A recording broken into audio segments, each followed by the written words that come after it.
યુધિષ્ઠિરે પૂછ્યું છે, સર્વધર્મોમાં કયા ધર્મને તમે શ્રેષ્ઠ ધર્મ માનો છો તથા કોના જપ કરવાથી જીવ મન જન્મ મરણરૂપ સંસાર બંધનથી મુક્ત બને છે?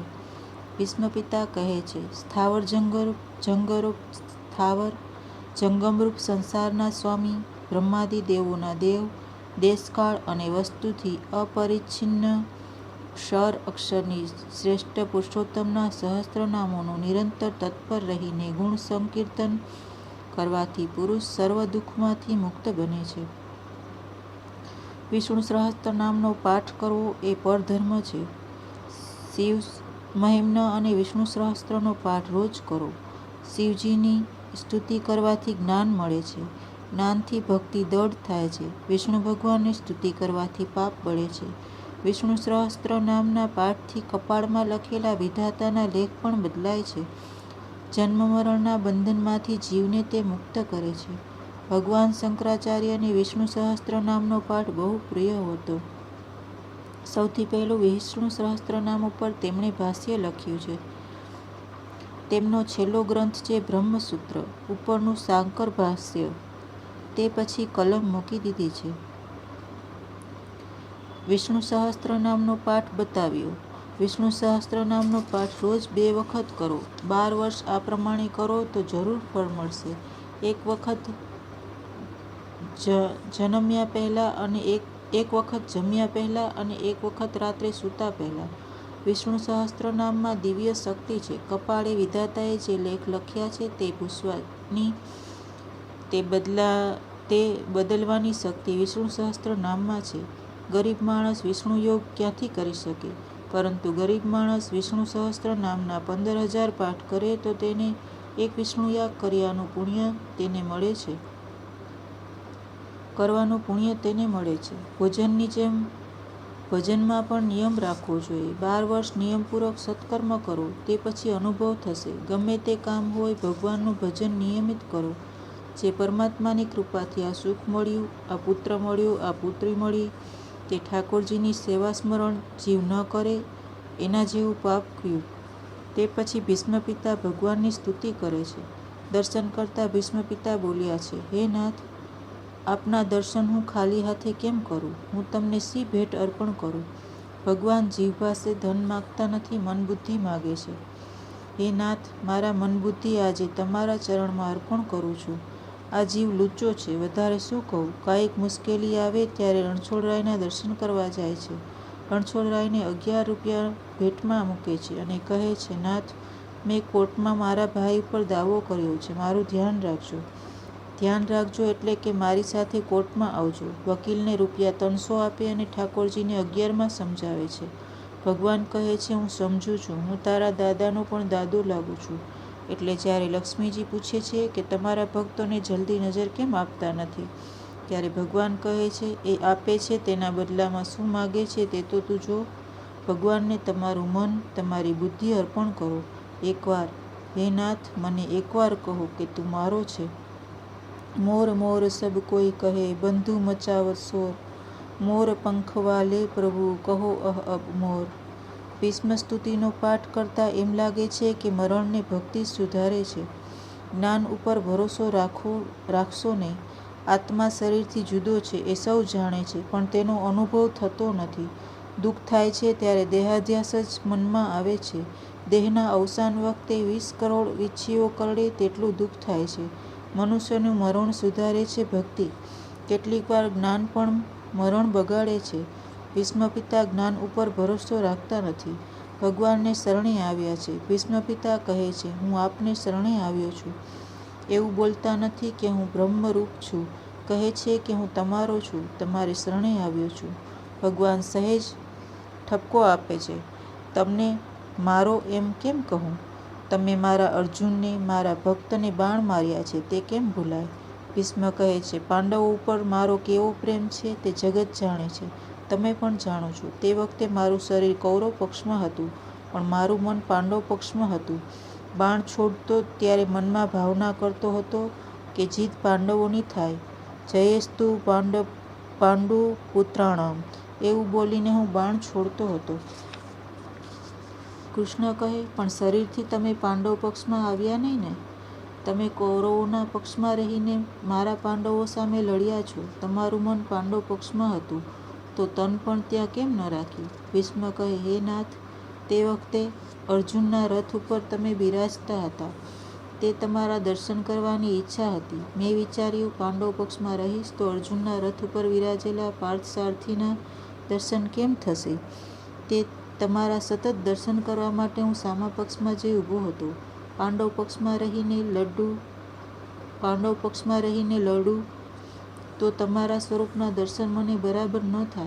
કૌરવ પક્ષમાં રહું તો તમારી સામે ઊભા રહીને લડવું પડે, એટલે તમારા દર્શનનો પૂર્ણ લાભ મળે. ભીષ્મ સ્તુતિ કરે છે. જેમનું શરીર ત્રિભુવન સુંદર અને નીલ તમાલની જેવું નીલવર્ણનું છે, જેના ઉપર સૂર્યકિરણની સમાન શ્રેષ્ઠ પિત્તાંબર ફરફરી રહ્યું છે અને મુખ ઉપર કમળની સમાન ગૂંચવાયેલી લટકો લટકી રહી છે, એવા અર્જુન સખા શ્રી કૃષ્ણમાં મારી નિષ્કપટ પ્રીતિ થાવ. પાર્થ સખે રતિર્મમાસ્તુ. એવા પાર્થ શાસ્ત્રીને રોજ નિહાળો. મારા ઇન્દ્રિયો રૂપી ઘોડા હે નાથ, હું આપને સોંપું છું. શરીર રથ છે, ઇન્દ્રિયો ઘોડા છે. મારી નિષ્કામ બુદ્ધિ અને મન આપને અર્પણ કરું છું. મન આપવા લાયક એક ભગવાન જ છે.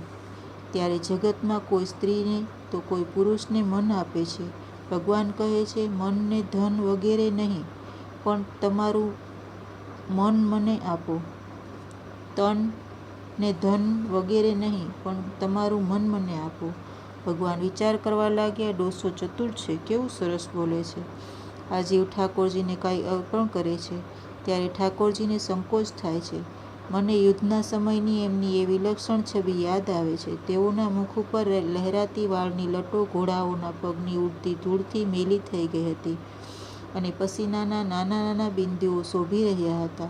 મારા તીક્ષ્ણ બાળો વડે હું તેમની ચામડીને વીંધી રહ્યો હતો.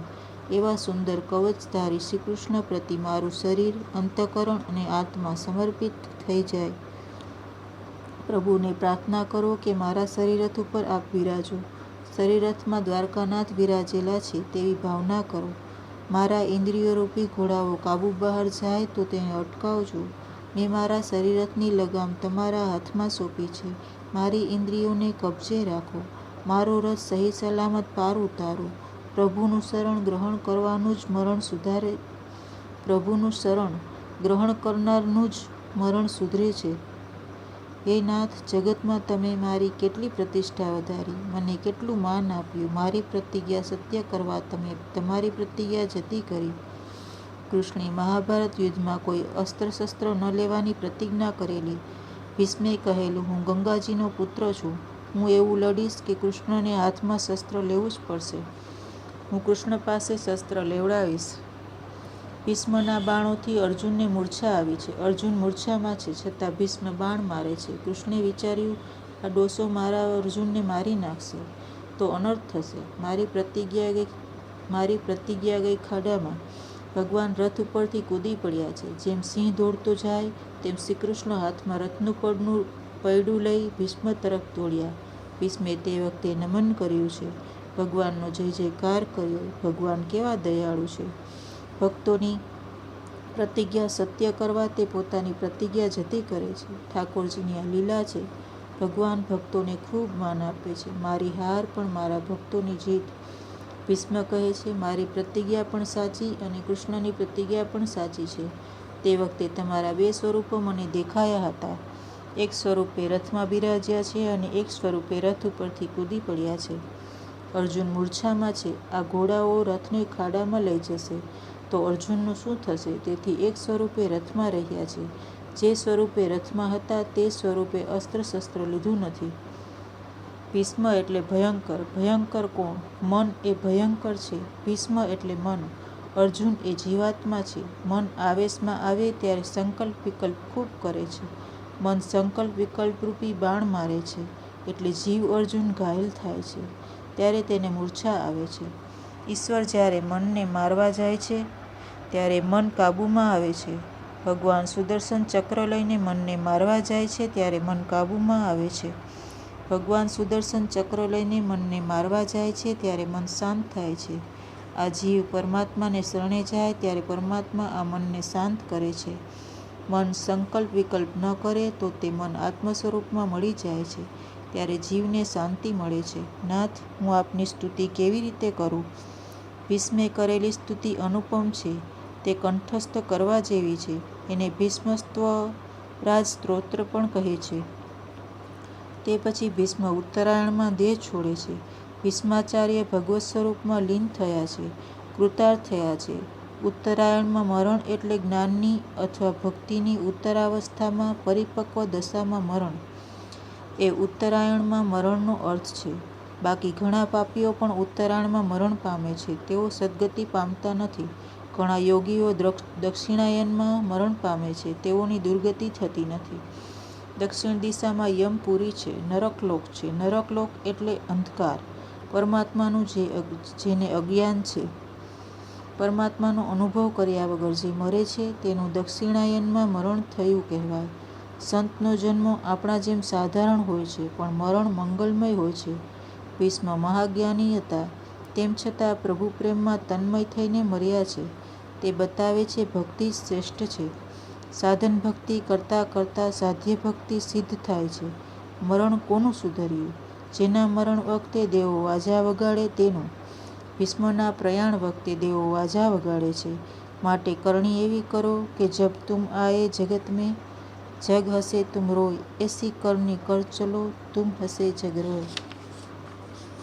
માનવ જીવનની છેલ્લી પરીક્ષા મરણ છે. જેનું જીવન સુધરે છે એનું મરણ સુધરે છે. જેનું મરણ બગડ્યું એનું આખું જીવન બગડ્યું.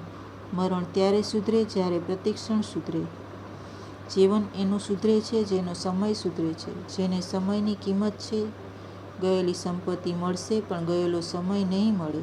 પ્રતિક્ષણનો જે સદુપયોગ કરશે તેનું મરણ સુધરશે. કણનો દુરુપયોગ ન કરો અને ક્ષણનો દુરુપયોગ ન કરો. કણનો દુરુપયોગ કરે એ દારિદ્ર થાય છે અને ક્ષણનો દુરુપયોગ કરે એનું જીવન બગડે છે. પ્રતિદિન સંયમને વધારો. પ્રતિપળે ઈશ્વરનું સ્મરણ કરે તેનું મરણ સુધરે છે. ભીષ્મે આજીવન સંયમ રાખ્યો છે. સંયમ વધારી પ્રભુના સતત સ્મરણની આદત પડે તો મરણ સુધરે. અંતકાળનો સમય બહુ કઠણ છે. તે વખતે પ્રભુનું સ્મરણ થવું બહુ કઠણ છે. જન્મ જન્મ મુનિ જતન કરાહી, અંત રામ કહી આવત નાહી. આખું જીવન જેના પાછળ જશે અંતકાળે તેને તે જ યાદ આવશે. મનુષ્ય પ્રયત્ન વિના ઈશ્વર કૃપા કરતા નથી.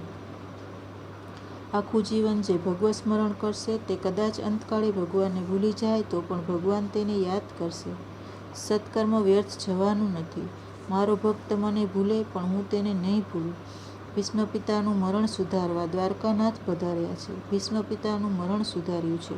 ભીષ્મ પિતા જ્ઞાનનો ભરોસો રાખતા નથી. તેમણે પ્રભુની શરણાગતિ સ્વીકારી છે.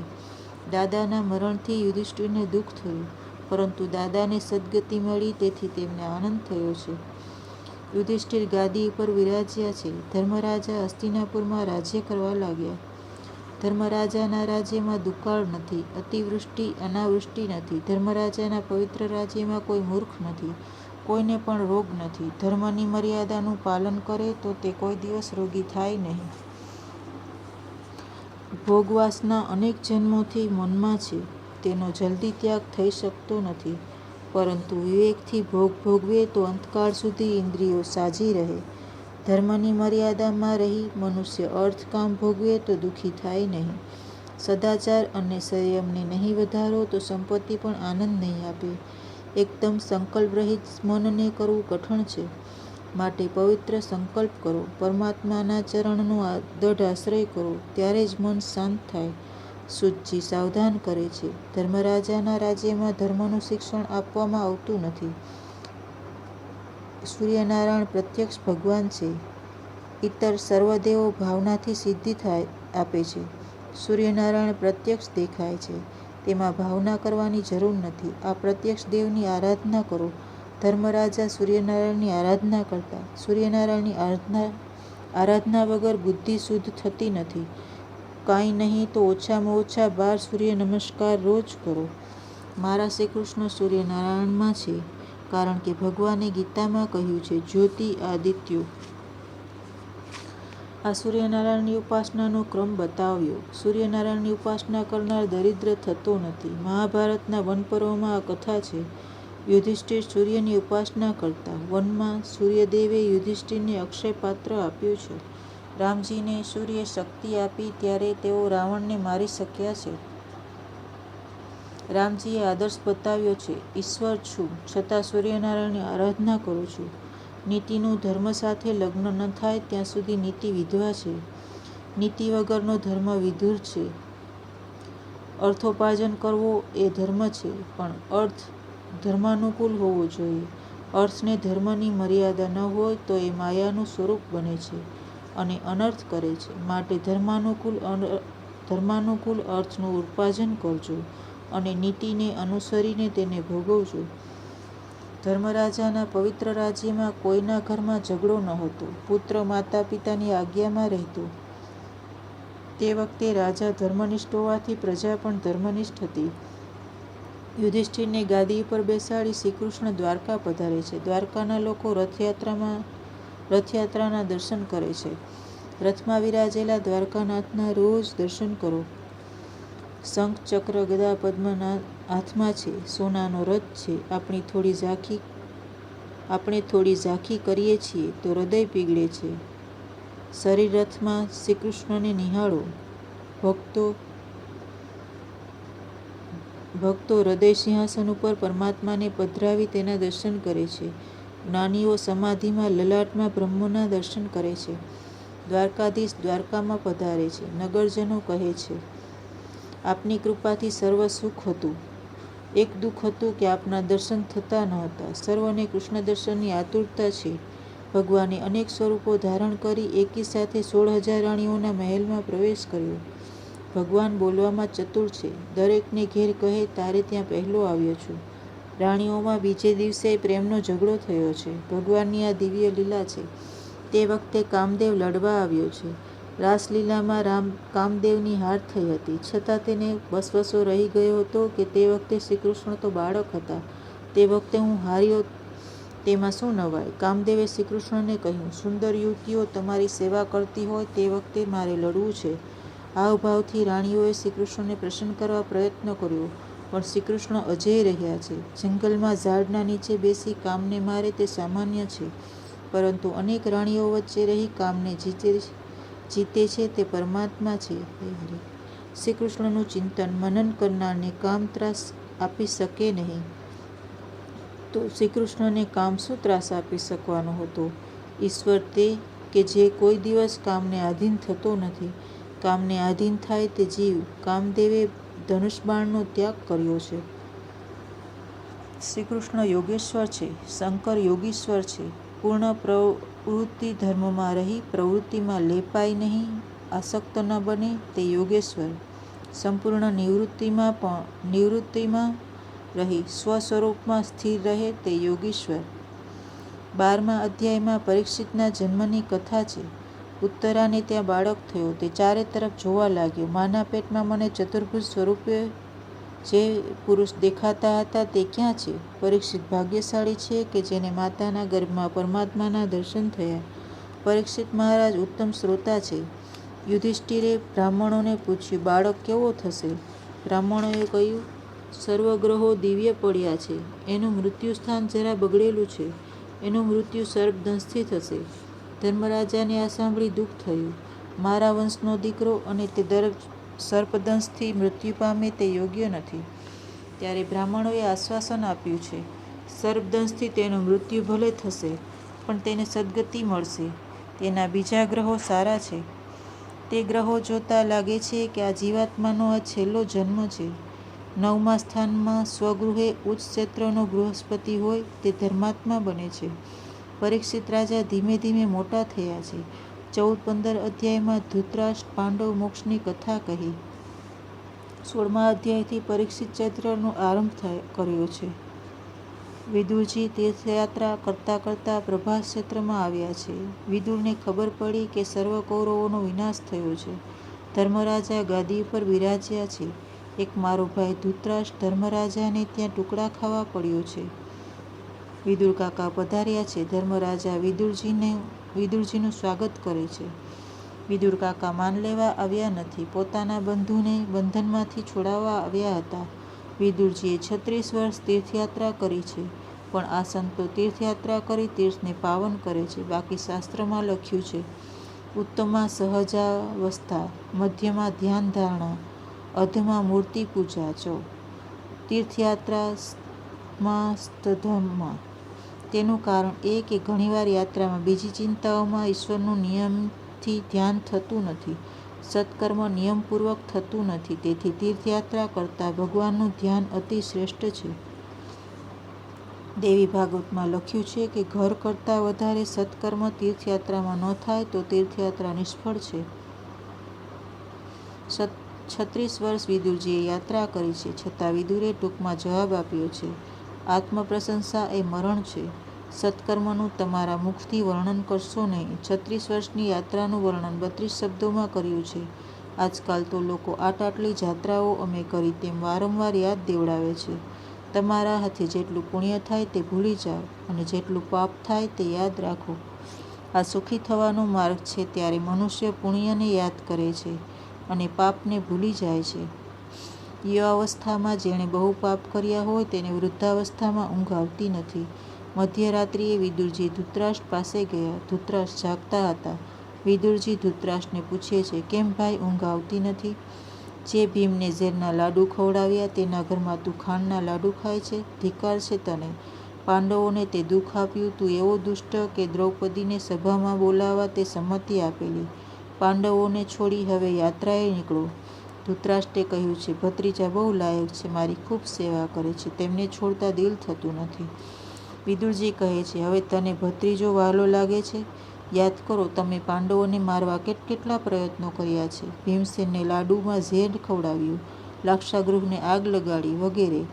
એ તો ધર્મરાજા ધર્મની મૂર્તિ છે, તેથી તે તારા અપકારનો બદલો ઉપકારથી વાળે છે. મને એવું લાગે છે કે થોડા દિવસમાં પાંડવો પ્રયાણ કરશે અને તને ગાદી ઉપર બેસાડશે. તું મોહ છોડ. તારા માથે કાળ છે, તારા મુખ ઉપર મને મૃત્યુના દર્શન થાય છે. સમજીને ઘર છોડીશ તો કલ્યાણ છે, નહીંતર કાળ ધક્કો મારશે એટલે ઘર છોડવું પડશે. છોડ્યા વગર છૂટકો નથી. સમજીને ઘર છોડે તે બુદ્ધિમાન છે. થોડા સમયમાં તારું મરણ થશે. આ જીવ સમજીને છોડતો નથી. ડૉક્ટર કહે છે, તમને બ્લડ પ્રેશર છે, ધંધો બંધ કરો, નહીંતર જોખમ છે.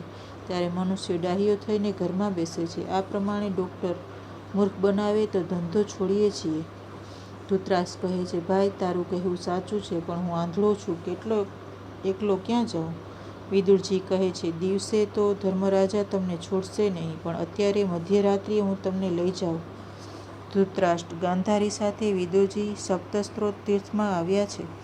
સવારે યુધિષ્ઠિર ધૃતરાષ્ટ્રના મહેલમાં આવ્યા. કાકા દેખાતા નથી. યુધિષ્ઠિર વિચારે છે, અમે તેના 100 પુત્રોને મારી નાખ્યા એટલે તેણે આત્મહત્યા કરી હશે. કાકા કાકીનો પત્તો ન લાગે ત્યાં સુધી મારે પાણી પીવું નથી. ધર્મી દુઃખી થાય છે તો સંત તેને ત્યાં આવે છે. ધર્મરાજાની પાસે તે વખતે નારદજી પધાર્યા છે. ધર્મરાજા તેને કહે છે, મારા પાપે કાકા ચાલ્યા ગયા. વૈષ્ણવ તે છે કે જે સ્વદોષનો વિચાર કરે, બીજાના દોષનો નહીં. નારદજી સમજાવે છે કે ધૃતરાષ્ટ્રને સદગતિ મળવાની છે, ચિંતા ન કરો. દરેક જીવ મરણને આધીન છે. કાકા જ્યાં જવાના ત્યાં તમારે પણ જવાનું છે. આજથી 5મા દિવસ પછી કાકાની સદગતિ થશે અને તે પછી તમારો વખત આવશે. કાકાને માટે હવે રડશો નહીં. હવે તમે તમારો વિચાર કરો. મરેલો પાછો આવતો નથી. જીવતો પોતા માટે રડે તે જ સારું. એક મરે તેની પાછળ બીજો રડે છે, પણ રડનારો એ સમજતો નથી કે તે ગયો છે ત્યાં મારે પણ એક દિવસ જવાનું છે. રોજ વિચાર કરો, મારે મારું મરણ સુધારવું છે. તમારા માટે પણ હવે 6 મહિના બાકી રહ્યા છે. તમે તમારું મૃત્યુ યાદ કરો. સૂતજી સાવધાન કરે છે. પથારીમાં પડ્યા પછી ડહાપણ ઘણાને આવે છે. તે શા કામનું? તે કામ આવતું નથી. નારદજી કહે છે, હું તમને ભગવત પ્રેરણાથી સાવધાન કરવા આવ્યો છું. વિદુરજી ધૃતરાષ્ટ્રને સાવધાન કરવા આવ્યા હતા. હું તમને સાવધાન કરવા આવ્યો છું. 6 મહિના પછી કળિયુગની શરૂઆત થશે.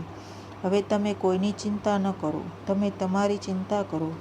યુધિષ્ઠિરે ઘણા યજ્ઞો કર્યા. ભગવાન દ્વારકા ગયા ત્યારે અર્જુનને સાથે લઈને ગયા. પ્રભુને ઈચ્છા હતી કે આ યદુકુળનો વિનાશ થાય તો સારું. યદુકુળનો વિનાશ થયો. યુધિષ્ઠિરે ભીમને કહ્યું, નારદજીએ કહ્યું હતું તે સમય આવ્યો હોય તેમ લાગે છે. મને કળિયુગની છાયા દેખાય છે. મારા રાજ્યમાં અધર્મ વધી ગયો છે. મંદિરમાં ઠાકોરજીનું સ્વરૂપ મને આનંદમાં દેખાતું નથી. શિયાળ કૂતરાઓ મારી સમક્ષ રડે છે. તને શું કહું, મારા રાજ્યમાં અધર્મ વધ્યો છે. હું કાલે ફરવા ગયો હતો લુહારને ત્યાં મેં એક યંત્ર જોયું. મેં તેને પૂછ્યું, આને શું કહે છે? તેણે કહ્યું, આને તાળું કહે છે. લોકોને ત્યાં ચોરી થવાઓ લાગી છે એટલે ઘરને તાળા મારવા પડે છે. આજથી 6 મહિના ઉપરની વાત છે. એક વેશ્યે બ્રાહ્મણને મકાન વેચાતું આપ્યું હતું. તે મકાનના પાયામાંથી સોના મહોરો નીકળી. બ્રાહ્મણ તે લઈ શેઠ પાસે આવ્યો. શેઠ ધર્મનિષ્ઠ હતા. તેમણે કહ્યું કે મેં મકાન તને વેચ્યું છે એટલે હવે મકાનમાંથી જે નીકળે તે તમારું. શેઠ સોના મહોર લેતા નથી. શેઠ કહે છે તે સંપત્તિ તમારી છે. બ્રાહ્મણ કહે છે આ સંપત્તિ પર તમારો હક નથી. આ સંપત્તિ પર મારો હક નથી. તે મારી નથી. મારા રાજ્યની પ્રજા કેવી ધર્મનિષ્ઠ છે. તે વખતે તે કહેલું, મોટાભાઈ ચિંતા ન કરો, 6 મહિના પછી આ બંનેની બુદ્ધિ બગડશે. તેમ જ થયું. ગઈકાલે તે બ્રાહ્મણ અને શેઠ મારી પાસે આવ્યા. બ્રાહ્મણ કહે છે સંપત્તિ મારી છે. તે વખતે મારી બુદ્ધિ બગડેલી હતી. હવે મારી બુદ્ધિ સુધરી ગઈ છે. આ પ્રમાણે બંને પોતપોતાનો હક તે સંપત્તિ ઉપર બતાવવા લાગ્યા અને સાથે એક વકીલને પણ લાવેલા. મને દેખાય છે કે મારા પવિત્ર રાજ્યમાં કળીનો પ્રવેશ થયો છે. કળી એટલે કલહનું રૂપ. જે ઘરમાં કૃષ્ણ કીર્તન, કૃષ્ણ કથા થાય તે ઘરમાં કળી આવતો નથી. અર્જુન હજુ આવ્યો નહીં. ભીમસેન અને ધર્મરાજા આવી રીતે વાતો કરતા હતા. તેવામાં અર્જુન આવ્યો. તેના મુખ ઉપર જરાય તેજ દેખાતું નથી. યુધિષ્ઠિર અર્જુનને પૂછે છે, તારું તેજ ગયું ક્યાં? અર્જુન, તે આંગણે આવેલા અતિથિને આપ્યા વગર ભોજન તો કર્યું નથી ને? અતિથિ ભગવાનનું સ્વરૂપ છે. આંગણે આવેલો અતિથિ ભૂખ્યો રહે તો યમરાજનું પુણ્ય ખાઈ જાય છે, તો યજમાનનું પુણ્ય ખાઈ જાય છે. નચિકેતા યમરાજાને ત્યાં 3 દિવસ ભૂખ્યો તરસ્યો બેસી રહ્યો છે. યમરાજા આવીને પૂછે છે, 3 દિવસ તે શું ખાધું? નચિકેતા જવાબ આપે છે, તમારું પુણ્ય ખાધું. મનુષ્ય શરીર કરતાં આંખથી મનથી વધારે પાપ કરે છે. મારો અર્જુન અપાપી છે. ગીતાજીમાં પ્રભુએ અર્જુનને માનપત્ર આપ્યું છે. મારો અર્જુન પવિત્ર છે એટલે તો ભગવાને ગુહ્યતમ જ્ઞાન તેને આપ્યું. એક રાત્રે ઉર્વશી અર્જુનને મળવા આવી. તે વખતે અર્જુને તેની સામે જોયું નથી. ઉર્વશીને કહ્યું છે, માં, હું ભરતખંડનો માનવ છું. પર સ્ત્રી મારા માટે માતા સમાન છે. એકાંતમાં કામને જીતે એ વીર છે. મને ખાતરી છે કે મારો અર્જુન પર સ્ત્રી ગમન જેવું પાપ કરે જ નહીં. તેમ છતાં અર્જુન નિસ્તેજ કેમ છે? મને આ કળિયુગના લક્ષણો દેખાય છે. ધર્મરાજા અર્જુનને પૂછે છે, તારા આત્મ સ્વરૂપ શ્રીકૃષ્ણ કુશળ તો છે ને? તેઓ દ્વારકામાં બિરાજે છે કે નહીં? અર્જુન કહે છે, મોટાભાઈ, શું કહું? મારા પ્રભુએ મારો ત્યાગ કર્યો છે. લાક્ષાગૃહમાં જેણે આપણું રક્ષણ કર્યું હતું તે પ્રભુ સ્વધામમાં પધાર્યા છે. અંતકાળે પ્રભુ મને સાથે લઈ ગયા નહીં. મને કહ્યું, તું આ સાથે આવ્યો નથી તો સાથે લઈ જાઉં ક્યાંથી? મેં તને ગીતાશાસ્ત્રનું જ્ઞાન આપ્યું છે તે તારું રક્ષણ કરશે. મોટાભાઈ, હું શું કહું? મારી આજ દિન સુધી હાર થઈ નથી. પણ કૃષ્ણ વિરહમાં હું આજે આવતો હતો ત્યારે કાબા લોકોએ રસ્તામાં મને લૂંટી લીધો. મને લાગે છે કે મારામાં જે શક્તિ હતી તે મારી ન હતી. તે શક્તિ દ્વારકાનાથની હતી. તે આજે તેમના જવાથી ચાલી ગઈ છે. મોટાભાઈ, પ્રભુના તે અનંત ઉપકારો આજે યાદ આવે છે. પ્રભુએ લાક્ષાગૃહમાં, યુદ્ધમાં વગેરે સ્થળોએ આપણું રક્ષણ કર્યું છે. કૃષ્ણ વિરહમાં શ્રીકૃષ્ણની કૃપા યાદ કરતા અર્જુન રડે છે. ધર્મરાજાને અર્જુન સંભળાવે છે. ધર્મરાજાને અર્જુન સંભળાવે છે, મોટાભાઈ, દ્રુપદ રાજાના દરબારમાં મેં મત્સ્યવેદ કર્યો તે શક્તિ મારા દ્વારકાનાથની હતી. મોટા રાજાઓ મત્સ્યવેદ કરી શક્યા નહીં. કર્ણે વિચાર કર્યો, હું મત્સ્યવેદ કરીશ. કૃષ્ણે વિચાર કર્યો, કર્ણ મત્સ્યવેદ કરશે તો મારો અર્જુન રહી જશે. દ્રૌપદી મને મળે એટલે સભામાં શ્રી કૃષ્ણે કર્ણનું અપમાન કરાવ્યું છે. કૃષ્ણે એક દાસીને દ્રૌપદી પાસે મોકલી. દ્રૌપદીએ કહ્યું કે હું હિન જાતિના કર્ણ સાથે લગ્ન નહીં કરું. મોટા ભાઈ, મને હિંમત ન હતી, પણ મારા શ્રી કૃષ્ણ મને જોતા હતા, તેથી મારામાં હિંમત અને શક્તિ આવી. દુર્યોધને તો પાંડવો લાક્ષાગૃહમાં બળી ગયા છે એમ માની શ્રાદ્ધ કરેલું. તે પાંડવોને જોઈ આશ્ચર્ય પામ્યો. આકાશમાં ફરતા માછલાને અર્જુન બાણ મારે છે. સંસારમાં મનરૂપી માછલો ફરે છે, તેને વિવેકરૂપી બાણ મારો. જેને દ્રૌપદી મળે તેના ભગવાન સારથી થાય છે. દ્રૌપદી એ કૃષ્ણ ભક્તિ છે. મનને ન મારો ત્યાં સુધી કૃષ્ણ ભક્તિ મળશે નહીં. મનને બહુ ગમે તે કરશો નહીં, મન માગે તે આપશો નહીં, તો ધીરે ધીરે મન કાબૂમાં આવશે. આજ સુધી મોજ શોખમાં, ભોગમાં, પાપમાં કેટલું વાપર્યું તેનો હિસાબ જીવ કરતો નથી. બ્રાહ્મણને કંઈ આપ્યું હોય તો યાદ રાખે છે, આપણાથી બીજું શું થવાનું હતું. 1000 રૂપિયા દક્ષિણા આપી છે, અંતકાળે જીવ ચિંતા કરે છે, મારી છોકરીનું શું થશે, મારા ભાણા ભાઈનું શું થશે, પણ તારું શું થશે તેનો વિચાર કર. જેના ઉપર ભગવાનની કૃપા દ્રષ્ટિ થાય છે તે આ મનરૂપી માછલાને મારી શકે છે. ભગવાન કૃપા દ્રષ્ટિનું દાન ન કરે ત્યાં સુધી આ મન મરતું નથી. પ્રભુની કૃપા દ્રષ્ટિ થાય તો માછલો એટલે કે મન મરશે, અને મન મરશે તો ભક્તિ દ્રૌપદી મળશે. પરમાત્મા કૃપા દ્રષ્ટિથી નિહાળે ત્યારે જ જીવ મનને મારી શકે છે. પ્રભુની પ્રાર્થના કરતા નથી, તેથી મન મનુષ્યને ખાડામાં ફેંકે છે. અર્જુનને કૃષ્ણના અનેક ઉપકારો યાદ આવે છે. મોટાભાઈ, કુરુક્ષેત્રમાં તેમણે મને ગીતાનો ઉપદેશ કર્યો. મોટાભાઈ, મને એક વખત માગવાનું તેમણે કહ્યું. મોટા મોટા ઋષિઓ જન્મ મરણના ત્રાસમાંથી છૂટવા જેનું ધ્યાન કરે છે, તેવા મારા પ્રભુ પાસે મેં માગ્યું કે યુદ્ધમાં મારી જીત થાય. મોટાભાઈ, મને માગતા આવડ્યું નહીં. કિરાતના વધ વખતે હું શંકર સાથે યુદ્ધ કરી શક્યો, પણ તેમના જ પ્રતાપે. મોટાભાઈ, મારા કરતાં દ્રૌપદી ઉપર તેનો કેવો પ્રેમ હતો. દ્રૌપદીના કેસ પકડી દુષ્ટો તેને સભામાં લાવેલા. આંસુ ભરેલી આંખોએ દ્રૌપદી કૃષ્ણના ચરણમાં પડી. ત્યારે તેઓએ તેમની સન્મુખ આ અપમાનનો બદલો લેવાની પ્રતિજ્ઞા કરેલી, અને એ દુષ્ટોની સ્ત્રીઓની એવી દશા કરી કે તેણીઓ વિધવા બની અને પોતાના કેસ પોતાની મેળે છોડવા પડ્યા. મોટાભાઈ, યાદ કરો કે તે પ્રસંગ કે દુર્યોધને કપટ કરી આપણા નાશ માટે દુર્વાસાને મોકલ્યા હતા. ભાજીના એક પાનથી અક્ષય પાત્ર ભરી દીધું હતું. પ્રભુએ તે સંકટમાંથી પણ આપણને ઉગાર્યા. દુર્યોધને 4 મહિના દુર્વાસાને પોતાને ત્યાં જમાડ્યા. દુર્વાસા પ્રસન્ન થયા છે. દુર્યોધને વરદાન માગવા કહ્યું. દુર્યોધને વિચાર્યું, ઋષિના શાપથી પાંડવોનો નાશ કરવાનો આ સારો અવસર છે. ગઈકાલનો મહારાજને 11રસનો ઉપવાસ છે. સૂર્યદેવે દ્રૌપદીને અક્ષય પાત્ર આપેલું છે, પરંતુ દ્રૌપદી ભોજન કરી રહી છે. તે પછી તે પાત્રમાં કાંઈ નીકળ્યું નહીં. આ બ્રાહ્મણોને પાંડવો પાસે જતા સમય લાગશે. દ્રૌપદીના ભોજન થયા પછી આ બ્રાહ્મણો ત્યાં પહોંચશે. દુર્વાસાને ભોજન નહીં મળતા ક્રોધથી તેઓ પાંડવોને શાપ આપશે અને તેઓની દુર્ગતિ કરશે. દુર્યોધને બુદ્ધિપૂર્વક કપટ કર્યું છે. તેણે દુર્વાસા પાસે માગ્યું છે, અમારા કુળમાં યુધિષ્ઠિર મુખ્ય છે. 10,000 શિષ્યો સાથે હવે આપ તેમના આતિથ્યનો સ્વીકાર કરો. દ્રૌપદીને ભૂખનું કષ્ટ ન ઉઠાવવું પડે એટલે તેના ભોજન પછી આપ ત્યાં જજો. પાંડવોને ત્યાં ભોજન માટે આજે આપ પધારો.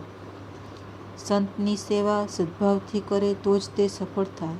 કુભાવથી કે લૌકિક ભાવથી કરેલી સેવા સફળ થશે નહીં. 4 મહિના દુર્વાસાને પોતાને ત્યાં જમાડી દુર્યોધને પાંડવોનો વિનાશ ઈચ્છ્યો, જે તેના નાશમાં પરિણમ્યો. નહીંતર બ્રાહ્મણોને જમાડવાનું પુણ્ય તેને મળત. દુર્યોધને સંતની સેવા કરી, પણ કપટથી કરી. દુર્યોધનના કહેવા પ્રમાણે દુર્વાસા 10,000 બ્રાહ્મણો સાથે પાંડવો પાસે આવ્યા અને કહે છે કે રાજન, અતિશય ભૂખ લાગી છે, ત્યારે તમારે ત્યાં ભોજન કરવા આવ્યા છીએ. સૂર્યનારાયણે અક્ષયપાત્ર આપેલું છે. મધ્યાહને જે કોઈ બ્રાહ્મણ આવે તેને જમાડે છે. અક્ષયપાત્રમાંથી સંકલ્પ પ્રમાણે અન્ન નીકળતું હતું, પાંડવો દુઃખમાં પણ ઈશ્વરની કૃપાનો અનુભવ કરે છે. આજે દ્રૌપદીનું ભોજન થયું છે એટલે અક્ષયપાત્રમાંથી કાંઈ નીકળવાનું નથી. છતાં યુધિષ્ઠિર કહે, પધારો, આપે અમારા ઉપર બહુ કૃપા કરી છે. આપ સૌ ગંગા સ્નાન કરીને આવો, ત્યાં હું રસોઈની તૈયારી કરાવું છું. ચોખાનો એક દાણો પણ ઘરમાં નથી, તેમ છતાં 10,000 બ્રાહ્મણોને જમાડવાનું આમંત્રણ આપ્યું છે. ધર્મરાજાનું ધૈર્ય કેવું છે! તેમને વિશ્વાસ છે કે અતિશય દુઃખમાં પણ મેં મારો ધર્મ છોડ્યો નથી, તો ધર્મરૂપ પરમાત્મા મારી રક્ષા કરશે. ભીમ અર્જુન વિચાર કરે છે, હવે શું થશે? દ્રૌપદીને ચિંતા થાય છે. 10,000 બ્રાહ્મણોને જમાડવા કેવી રીતે? મેં ભોજન કરી લીધું છે. અક્ષયપાત્રમાંથી આજે કાંઈ મળે તેમ નથી. દ્રૌપદીનું હૈયું ભરાયું. ભોજન નહીં મળે એટલે મારા પાંડવોને દુર્વાસા શાપ આપશે. મેં સાંભળ્યું છે દુર્વાસા બહુ ક્રોધી છે. તેનું અપમાન થશે તો મારા પતિને તેઓ શાપ આપશે. દ્રૌપદી દ્વારકાનાથને યાદ કરે છે. દ્રૌપદી પરમાત્માને પોકારે છે, નાથ, મારી લાજ જશે તો જગતમાં હાસી તારી થશે. દ્રૌપદી એ આર્તનાદ કર્યો, આજ દિન સુધી અનેક વખત મારી લાજ રાખી છે, તો આજે પણ મારી લાજ રાખજે. આજે 10,000 બ્રાહ્મણો જમાડવાના છે. તે ભૂખ્યા રહેશે તો શાપ આપશે. જીવ ન ગભરાય ત્યાં સુધી તે પ્રભુને પ્રેમથી પોકારતો નથી. દ્રૌપદી ગભરાયા છે. પરમાત્માએ દ્રૌપદીનો સાથ સાંભળ્યો, આવવા તૈયાર થયા છે. સાંભળ્યું અને આવવા તૈયાર થયા છે. ભક્તો કીર્તન કરે છે ત્યારે પરમાત્માનું સિંહાસન ડોલે છે. તે વખતે ઉત્થાનનો સમય થયો છે. રૂક્ષ્મણી થાળમાં મેવો લાવ્યા છે. રૂક્ષ્મણી પ્રાર્થના કરે છે, આ મેવો આરોગો. એક તરફ રૂક્ષ્મણી કહે છે, આ મેવો આરોગો, તે પછી જાઓ. બીજી તરફ દ્રૌપદી પ્રાર્થના કરે છે, નાથ, હું બહુ દુઃખી છું. વનમાં બ્રાહ્મણોને જમાડવાના છે. કૃષ્ણ કહે છે, દ્રૌપદી મને પુકારે છે. 10,000 બ્રાહ્મણોને જમાડવાના છે. ઘરમાં કાંઈ નથી. રૂક્ષ્મણી મનાવે છે, થોડો પ્રસાદ લીધા પછી જાઓ. કૃષ્ણ કહે છે, હું દ્રૌપદીને ત્યાં જઈશ, ત્યાં જ ભોજન કરીશ. દોડતા દ્વારકાનાથ જે ઝૂંપડીમાં દ્રૌપદી પ્રાર્થનામાં તન્મય થયા છે ત્યાં પ્રગટ થયા. કીર્તન એવી રીતે કરો કે ભગવાન આવીને ઉઠાડે, હું આવ્યો છું, તારી આંખ ઉઘાડ. દ્રૌપદીને કહે છે, દ્રૌપદી, મને ભૂખ લાગી છે, મને કંઈક ખાવાનું આપ. દ્રૌપદીએ હાથ જોડ્યા છે, નાથ, મારા ઘરમાં કાંઈ નથી. અમારું સર્વસ્વ ગયું છે. અમારી મસ્કરી ન કરો.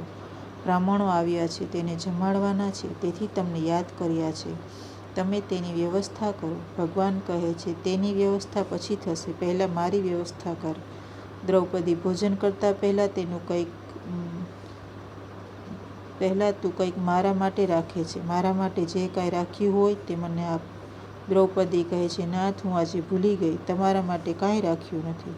ભગવાન કહે છે, અક્ષયપાત્ર મને બતાવો, તેમાં કાંઈક હશે. દ્રૌપદીએ અક્ષયપાત્ર કૃષ્ણના હાથમાં આપ્યું. પરમાત્માએ તેમાંથી ભાજીનું પાન શોધી કાઢ્યું. પાન ક્યાં હતું? પ્રભુએ પ્રમેય યોગથી ભાજીનું પાન ત્યાં ઉત્પન્ન કર્યું છે. ભગવાન પાન આરોગે છે. જીવ જ્યારે પરમાત્માને પ્રેમથી આપે છે ત્યારે તેમને તૃપ્તિ થાય છે. સર્વમાં અંતર્યામી રૂપે હું રહેલો છું. હું તૃપ્ત થયો એટલે જગતના સર્વ જીવો તૃપ્ત થઈ જાય. પરમાત્માને 1000 વાર મનાવવો પડે છે ત્યારે કોઈક દિવસ તે આરોગે છે. કનૈયાને રોજ જમાડો. કનૈયાને કોઈ વખત થોડું આરોગશે તો બેડો પાર થઈ જશે. પરમાત્મા થોડું આરોગશે તો જગતને જમાડવાનું પુણ્ય મળશે. દ્રૌપદીને કહ્યું છે, આજે જગતના તમામ જીવોની તૃપ્તિ થશે. શ્રી કૃષ્ણને અજીર્ણ થયું છે. દુર્વાસાને બ્રાહ્મણોને અજીર્ણ થયું છે. પ્રભુ જમ્યા એટલે દુર્વાસા વગેરે બ્રાહ્મણો તૃપ્ત થઈ ગયા. યુધિષ્ઠિરે ભીમને આજ્ઞા કરી છે, પેલા બ્રાહ્મણો નાસી જવાની તૈયારી કરે છે. જા, તેઓને જઈને બોલાવી લાવ. ભીમ તેઓને જમવા બોલાવવા જાય છે. બધાને તૃપ્તિના ઓડકાર આવે છે. તેઓ જમવા આવવા ના પાડે છે. દુર્વાસા વિચારે છે, આ કામ કૃષ્ણનું લાગે છે. તેથી દુર્વાસા પૂછે છે, ભીમ, દ્વારકાથી કૃષ્ણ તો આવ્યા નથી ને? ભીમ કહે છે, તે તો ક્યારના આવ્યા છે. દ્રૌપદી સાથે વાત કરે છે. મને કહે, દુર્વાસા મારા ગુરુ છે, તેને મારે આજે પ્રેમથી જમાડવા છે. દુર્વાસા કહે છે, ભીમ, હું એનો ગુરુ નથી, એ તો મારા ગુરુના પણ ગુરુ છે. ભીમ, અમારે હવે ભોજન કરવાની જરૂર નથી. તમારા સંયમ, સદાચાર, ધર્મપાલન તેમજ કૃષ્ણ ભક્તિ, કૃષ્ણ પ્રેમ જોઈ વગર ભોજને મને તૃપ્તિ થઈ ગઈ છે. હું તૃપ્ત થયો છું. દુર્વાસાએ આશીર્વાદ આપ્યો, તમારો જય થશે, કૌરવોનો વિનાશ થશે. મોટા ભાઈ, સેવા દુર્યોધને કરી અને આશીર્વાદ તમને મળ્યા છે. શંકર સ્વામીએ કહ્યું કે જીવ અને બ્રહ્મ એક ન હોય ત્યાં સુધી શ્રીકૃષ્ણ ભાજીનું પાન આરોગ્ય અને દુર્વાસાને તૃપ્તિ કેમ થાય? જીવ અને ઈશ્વરનો ભેદ અવિદ્યાથી ભાસે છે, પણ તત્વ એક જ છે.